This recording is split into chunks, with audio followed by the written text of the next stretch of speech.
Bismillahirrahmanirrahim.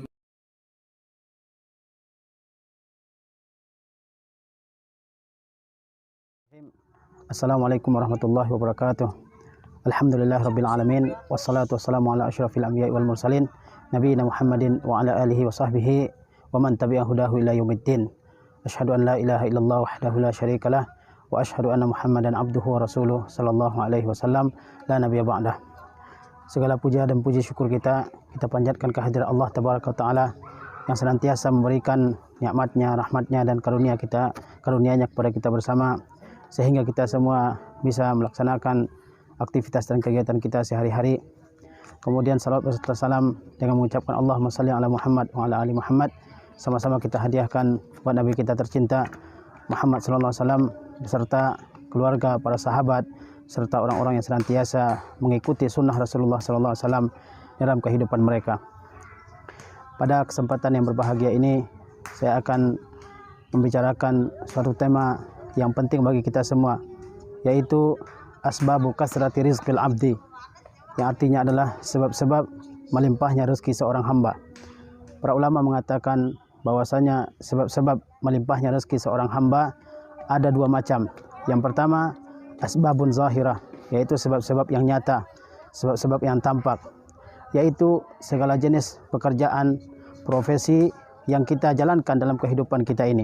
Di antara kita ada yang menjadi pedagang, ada yang menjadi petani, ada yang menjadi nelayan, ada yang menjadi pengusaha, ada yang menjadi bisnismen, ada yang bekerja, yang memberikan jasa, dan berbagai bentuk pekerjaan yang lain. Ini kita sebut dengan asbabun zahirah li rizqil abdi, yaitu sebab-sebab yang nyata, yang tampak bagi rezeki seorang hamba.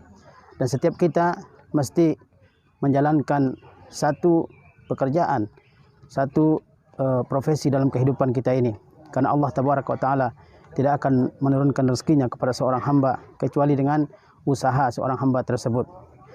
Dan kita mengetahui bahwasanya semua kita ini telah diberikan rezekinya oleh Allah Subhanahu wa taala melalui usaha yang Dia kerjakan dalam kehidupan kita ini. Siapapun kita, maka kita wajib berusaha dalam kehidupan kita ini. Bahkan para anbiya, para rasul, mereka semua bekerja, menjalankan suatu bidang pekerjaan, karena dengan jalan bekerja itulah mereka mendapatkan rezeki dari Allah Subhanahu wa taala. Ada nabi yang menjadi pengembala, ada yang menjadi petani, ada nabi yang merupakan seorang pandai besi, ada yang merupakan tukang kayu, ada yang merupakan pengembala kambing. Bahkan semua nabi, kata Rasulullah SAW, pernah mengembala kambing. Ini sebab rezeki yang pertama, yaitu sebab-sebab yang nyata, sebab-sebab yang zahir datangnya rezeki seorang hamba kepadanya. Sebab-sebab yang kedua, dan ini yang akan kita bicarakan dalam kesempatan kali ini, adalah asbabun batinah, yaitu sebab-sebab yang tersembunyi yang merupakan sebab turunnya rezeki seorang hamba dari Allah tabaraka wa taala. Dalam banyak ayat-ayat Al-Quranul Karim dan hadis-hadis Rasulullah SAW diterangkan tentang sebab-sebab kelimpahan rezeki seorang hamba ini.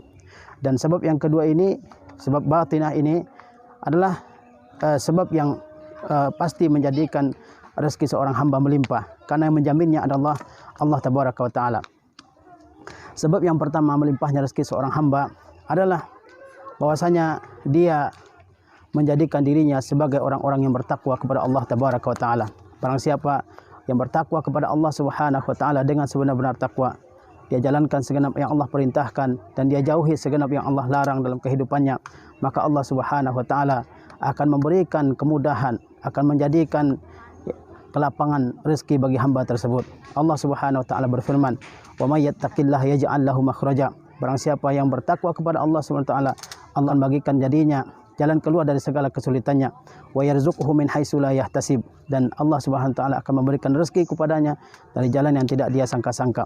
Ini sebab yang pertama, bahwasanya seorang hamba bertakwa dengan sebenar-benar takwa kepada Allah tabaraka wa taala, dengan menjalankan segenap yang Allah perintahkan, baik berupa kewajiban-kewajiban al-faraid, sesuatu yang Allah wajibkan kepadanya, baik dalam rupa meninggalkan segala yang Allah larang, maka Allah Subhanahu wa taala akan menurunkan rezeki yang melimpah kepada hamba tersebut.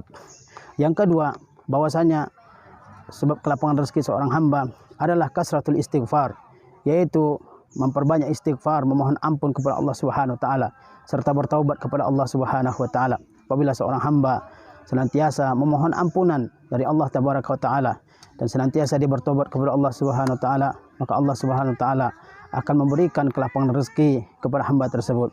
Dalilnya adalah ucapan Nabi Nuh alaihi salam yang diabadikan oleh Allah Subhanahu wa taala dalam kitabnya yang mulia Al-Qur'anul Karim. Allah Subhanahu wa taala berfirman, "Faqultu astaghfiru rabbakum innahu kana ghaffara."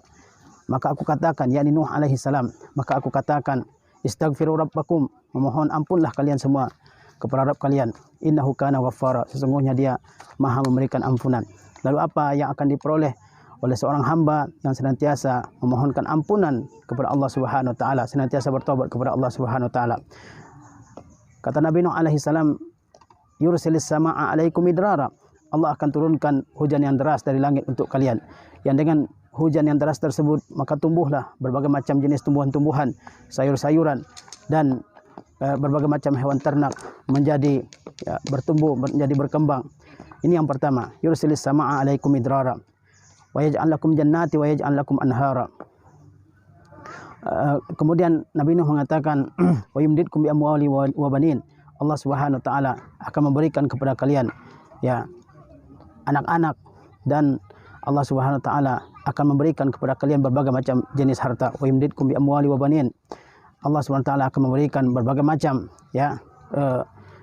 harta kepada kalian. Allah sebutkan amwal, yaitu berbagai macam jenis harta, bukan satu jenis harta, berbagai macam jenis harta dan banyak harta yang akan Allah berikan kepada orang yang senantiasa beristighfar kepada Allah Subhanahu wa taala. Wa yaj'al lakum jannat wa yaj'al lakum anhara. Allah akan berikan kepada kalian kebun-kebun yang subur, yang penuh dengan berbagai macam tumbuhan-tumbuhan yang mahal harganya, yang bermanfaat, dan Allah Subhanahu wa taala akan berikan kepada kalian sungai-sungai yang mengalir dengan deras sehingga kehidupan kalian menjadi kehidupan yang sejahtera, yang penuh dengan berbagai macam nikmat dari Allah tabaraka wa taala. Ini sebab kelapangan rezeki seorang hamba yang kedua, yaitu senantiasa beristighfar dan memohon ampun kepada Allah Subhanahu wa taala. Kemudian sebab yang ketiga adalah at-tawakkul 'ala Allah tabaraka wa taala, senantiasa bertawakal kepada Allah Subhanahu wa taala ba'dal akhdhi bil asbab, setelah seseorang mengambil segala sebab-sebab dia mendapatkan rezeki dari Allah tabaraka wa taala.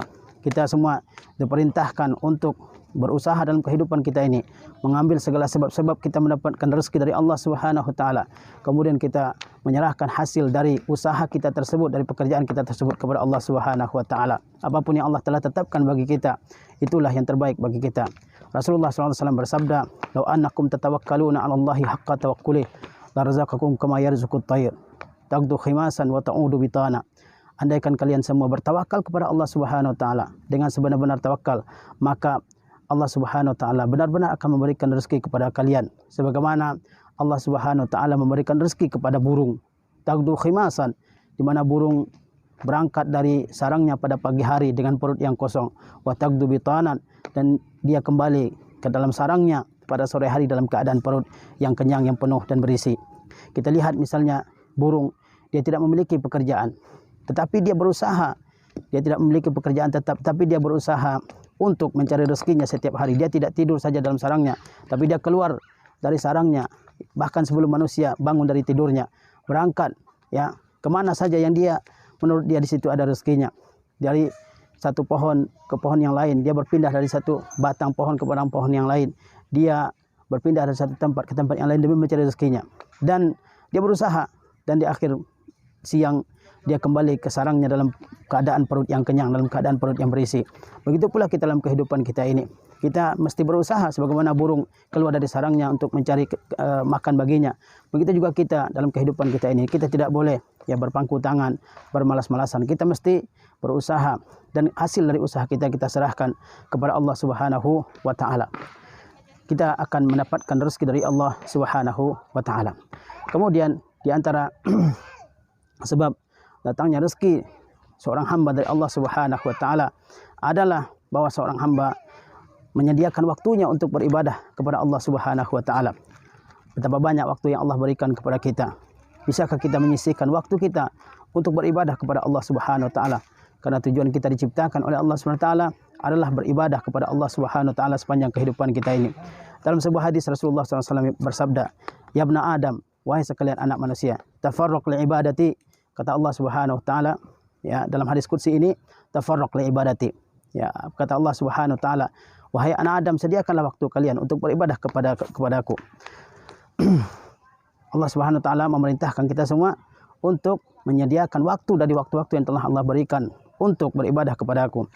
Kemudian kata Allah Subhanahu wa taala dalam hadis kursi ini, seandainya engkau wahai anak Adam beribadah kepadaku, maka akan aku isi dada engkau dengan ketenangan, kemudian akan aku isi tangan engkau dengan kekayaan. Kemudian kata Allah Subhanahu wa taala dalam hadis yang lanjutan dari hadis ini, bahwa seandainya seorang hamba jika dia tidak beribadah kepada Allah Subhanahu wa taala, kata Allah Subhanahu wa taala, mala'ata sadraka syuglan, maka akan aku isi dada engkau dengan kesibukan, kemudian aku tidak akan menutupi kefakiranmu. Jadi di antara sebab kita mendapatkan rezeki dari Allah Subhanahu wa taala, bahwasanya kita senantiasa menyediakan waktu dari waktu-waktu kita yang ada ini untuk beribadah kepada Allah Subhanahu wa taala. Dengan beribadah kepada Allah Subhanahu wa taala, dengan berzikir, dengan membaca Al-Qur'an, dengan bersedekah, dengan mengerjakan salat yang 5 waktu dan sebagainya, maka Allah Subhanahu wa taala pasti akan memberikan rezekinya kepada kita semua. Kemudian di antara sebab datangnya rezeki seorang hamba juga, bahwasanya hamba tersebut jika dia memiliki kemampuan, dia mengiringi antara ibadah haji dengan ibadah yang umrah. Misalnya pada tahun ini dia melaksanakan ibadah haji, kemudian tahun berikutnya dia melaksanakan ibadah yang sunnah, yaitu ibadah umrah. Rasulullah SAW bersabda, tabi'u bainal haji wal umrah. Iringilah oleh kalian ibadah haji dengan ibadah umrah. Kemudian dilanjutkan oleh Rasulullah SAW, fa'innahuma, karena sesungguhnya keduanya, yaitu ibadah haji dengan ibadah umrah ini, yanfiyani az-zunuba wal faqra, karena keduanya, yaitu ibadah haji dengan umrah itu bisa menghilangkan apa itu, yaitu kefakiran, menghilangkan dosa dan juga menghilangkan kefakiran, bisa menghilangkan dosa dan menghilangkan kefakiran, kemiskinan yang diderita oleh seorang hamba. Kama yanfiya al-kiru khabasal hadida wal zahaba wal fiddah, sebagaimana alat tukang besi menghapus dan menghilangkan kotoran yang ada pada besi, pada emas dan pada perak. Jika kita memiliki kemampuan, kita sudah tunaikan kewajiban-kewajiban orang lain, kemudian kita masih memiliki kelebihan dari harta kita, maka selang-selingilah antara ibadah haji dengan ibadah umrah, karena keduanya, pertama bisa menghapuskan dosa-dosa kita yang kita lakukan, kemudian keduanya juga bisa menghapuskan dosa-dosa kita, kemudian setelahnya keduanya bisa menambah rezeki, melimpahkan rezeki seorang hamba dari Allah Tabaraka wa taala. Kemudian di antara sebab datangnya rezeki seorang hamba dari Allah Subhanahu wa taala, bahwasanya hamba tersebut senantiasa menginfakkan hartanya di jalan Allah Subhanahu wa taala. Tatkala seorang hamba memiliki harta dari Allah Tabaraka wa taala, maka Allah Subhanahu wa taala menganjurkan hamba tersebut untuk menginfakkan, menyalurkan hartanya tersebut di jalan-jalan kebaikan. Al-infaqu fi sabilillah. Jika seorang hamba berinfak di jalan Allah Subhanahu wa taala, maka Allah Subhanahu wa taala akan mengganti setiap infak yang dikeluarkan oleh seorang hamba dengan ganti yang lebih baik. Allah Subhanahu wa taala berfirman, "Wa ma anfaqtum min syai'in fa innallaha yukhlifu." Tidaklah kalian menginfakkan sesuatu karena Allah tabaraka wa taala, melainkan Allah Subhanahu wa taala akan menggantinya. Allah Subhanahu wa taala akan mengganti setiap infak, setiap sedekah, setiap derma yang kita sumbangkan. Allah akan menggantinya dengan ganti yang lebih baik, dengan ganti yang lebih banyak.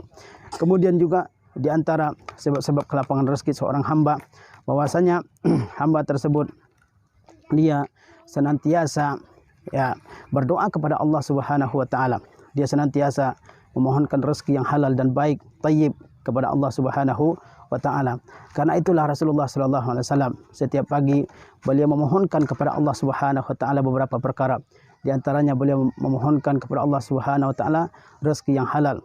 Kata Rasulullah sallallahu alaihi wasallam, Allahumma inni as'aluka, wahai Rabbku, sesungguhnya aku memohon kepadamu rizqan halalan, yaitu rezeki yang halal, wa amalan mutaqabbala, dan amal yang diterima oleh Allah Subhanahu wa taala. Ini di antara bagian dari doa yang diucapkan oleh Rasulullah sallallahu alaihi wasallam setiap pagi, yaitu beliau memohon kepada Allah Subhanahu wa taala rezeki yang halal.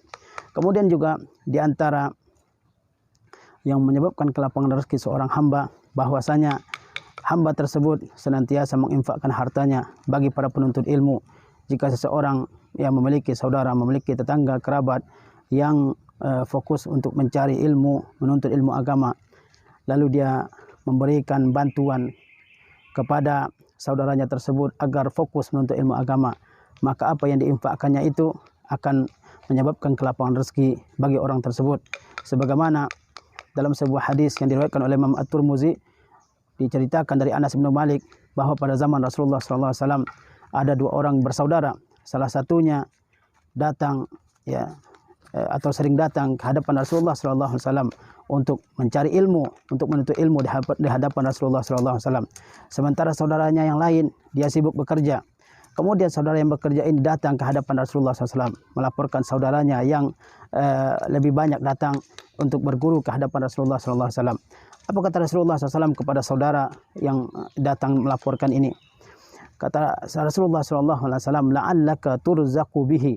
Mudah-mudahan Allah Subhanahu wa taala memberikan kamu rezeki kepada dirimu. Mudah-mudahan Allah Subhanahu wa taala memberikan kamu rezeki karena bantuan yang kamu berikan kepada saudaramu dalam menuntut ilmu. Maka jika ada di antara kita, saudara kita, tetangga kita atau kenalan kita yang anaknya atau saudaranya sedang menuntut ilmu, sedang bergiat, sedang fokus menuntut ilmu, dan kita punya kelapangan dari segi rezeki, maka hendaklah kita semua bersemangat untuk memberikan harta kita kepadanya. Semoga Allah Subhanahu wa taala melimpahkan rezekinya kepada kita lewat bantuan yang kita berikan kepadanya. Kemudian juga kaum muslimin dirahmati oleh Allah Subhanahu wa taala, di antara sebab kelapangan rezeki seorang hamba bahwasanya dia senantiasa menyambung tali kekerabatan, dia senantiasa bersilaturahim, berbuat baik kepada karib kerabatnya, dan ini merupakan salah satu yang Allah Subhanahu wa taala perintahkan kepada kita dalam kitabnya yang mulia Al-Qur'anul Karim, bahwa Allah perintahkan kita semua untuk menyambung tali kekerabatan kita. Rasulullah SAW bersabda, man arada an yubsata lahu fi rizqihi wa an yunsa'a lahu fi asarihi falyasil rahimahu. Barang siapa di antara kalian yang ingin dipanjangkan umurnya dan barang siapa yang ingin dilapangkan rezekinya, maka hendaklah dia menyambung tali kekerabatan. Dua hal ini, yaitu umur yang panjang dan rezeki yang lapang, mungkin merupakan cita-cita semua orang dalam kehidupan di dunia ini. Umur yang panjang dan rezeki yang lapang. Siapa yang tidak ingin memiliki umur yang panjang sehingga dia bisa berbuat ibadah sebaik mungkin kepada Allah Subhanahu wa taala? Dan siapa di antara kita yang tidak menginginkan harta yang banyak, yang dengan harta tersebut dia bisa melakukan berbagai macam jalan kebaikan? Lalu bagaimana caranya? Kata Rasulullah SAW, falyasil rahimahu, hendaklah dia menyambung tali kekerabatan, berbuat baik kepada kerabatnya. Berbuat baik kepada kerabatnya, siapa saja mereka, seperti misalnya ibu bapak kita, kemudian kakek dan nenek kita, saudara laki-laki kita, saudara perempuan kita, paman kita dari pihak ibu, bibi kita dari pihak ibu maupun dari pihak bapak, dan segala orang yang punya tali kekerabatan, tali nasab, hubungan nasab dengan kita. Hendaklah kita berbuat baik kepada mereka semua, dan mereka lah yang lebih diprioritaskan dalam berbuat baik. Karena sedekah kepada orang yang bukan kerabat, dia hanya mendapatkan satu jenis pahala, yaitu pahala sedekah. Dan sedekah kepada karib kerabat kita, orang yang bersedekah kepada karib kerabatnya, dia mendapatkan dua macam pahala, yaitu pahala bersedekah dan juga pahala menyambung tali kekerabatan. Jika seseorang senantiasa bersilaturahim, menyambung tali kekerabatannya, dia bantu saudara-saudara kerabat-kerabatnya yang membutuhkan, kemudian dia senantiasa peduli kepada mereka, dia tanyakan kepada mereka, dia senantiasa mengucapkan salam kepada mereka, dia bergembira ketika mereka bergembira, dia ikut bersedih ketika karib kerabatnya ikut bersedih, dia membantu mereka, dia menjenguk di antara mereka yang sakit, dia mengajari mereka hal-hal yang tidak mereka ketahui, maka Allah Subhanahu wa taala akan memberikan kelapangan rezeki kepadanya. Falyasil rahimahu, hendaklah dia menyambung tali silaturahimnya, maka hendaklah dia mengeratkan tali kekerabatannya dengan orang lain. Jangan sampai seseorang tidak mengenal siapa kerabatnya, tidak mengenal siapa pamannya, dan seterusnya. Karena itulah di antara sebab sempitnya rezeki. Kalau kita ingin rezeki kita lapang, maka sentiasalah menjalin tali kekerabatan kita. Maka Allah Subhanahu wa taala akan memberikan rezeki yang melimpah kepada kita semua. Dalam hadis yang lain Rasulullah SAW bersabda, sesungguhnya silaturahim dan berbuat baik kepada tetangga akan membuat rezeki yang melimpah dan akan membuat makmurnya suatu negeri. Ini di antara faedah dari menyambung tali kekerabatan. Jika sebab-sebab kelapangan rezeki ini senantiasa kita jalankan dalam kehidupan kita, maka kita semua akan menjadi hamba-hamba yang dilapangkan dan dimudahkan jalan rezeki kita oleh Allah Subhanahu wa taala, dan kita akan memiliki harta yang melimpah, rezeki yang baik, yang dengan rezeki tersebut kita bisa melaksanakan berbagai macam ibadah, berbagai macam ketaatan dan amal saleh, sehingga kita bisa menjadi hamba-hamba yang lebih baik di hadapan Allah Tabaraka wa taala. Barangkali ini yang bisa saya sampaikan dalam kesempatan yang berbahagia ini. Wassalamualaikum warahmatullahi wabarakatuh. Alhamdulillah.